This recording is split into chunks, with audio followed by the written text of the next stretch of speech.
யார் யாரெல்லாம் அந்த கர்த்தருக்கு பயப்படுற பயத்தில் இருப்பான், அவங்களுக்கு இந்த சில்லி தினமா எழும்புற ஒரு சின்ன சின்ன பயங்கள்லாம் இருக்கும் பாருங்க. அவங்களை ஆட்கொள்கின்ற, அவங்களை மிரட்டுகின்ற மற்ற எல்லா பயமும் அவங்களுக்கு ஒரு பெருசாவே தோணாது. எது இருந்துச்சுன்னா கர்த்தருக்கு பயப்படுகின்ற பயம் இருக்கும்போது. தானியேல், ஷாத்ராக், மேஷாக், ஆபேத் நேகோ அவங்களுக்கு மற்ற பயம் இல்லை. அவங்கள போய் சிங்க கோயில போடுறாங்க, போட்டுக்கடா. அக்கினியில போடணும், போட்டுக்க. நீங்க நம்மளா இருந்தா என்ன பண்ணணும், அவ்வளவுதான், நொந்து நாளா போயிடுவோம். சிங்க கோயில போடுறாங்களாப்பா. நீங்க வாட்ஸ்அப் குரூப் மட்டும் அந்த காலத்துல வச்சிருந்தாருன்னா எல்லாத்துக்கும் பறந்துடும்.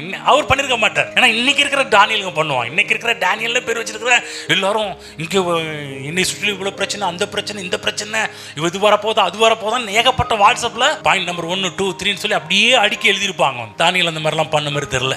என்ன ஒரு தைரியம்னா அவங்களுக்கு உள்ள இருந்த ஒன்று என்னன்னா கர்த்தருக்கு பயப்படுறோம் பயம் இருந்ததுனால மற்ற காரியத்தெல்லாம் குறித்து பயப்படவே கிடையாது. இது எத்தனை சிங்க கோக்கில போட்டாலும் இனி ஒன்றும் பண்ணாது, எத்தனை அக்கினில போட்டாலும் எங்களை ஒன்றும் பண்ணாது என்கின்ற ஒரு அதீத ஒரு நம்பிக்கையை, விசுவாசத்தை கர்த்தர் மீது அவர்கள் வைத்திருந்தார்கள்.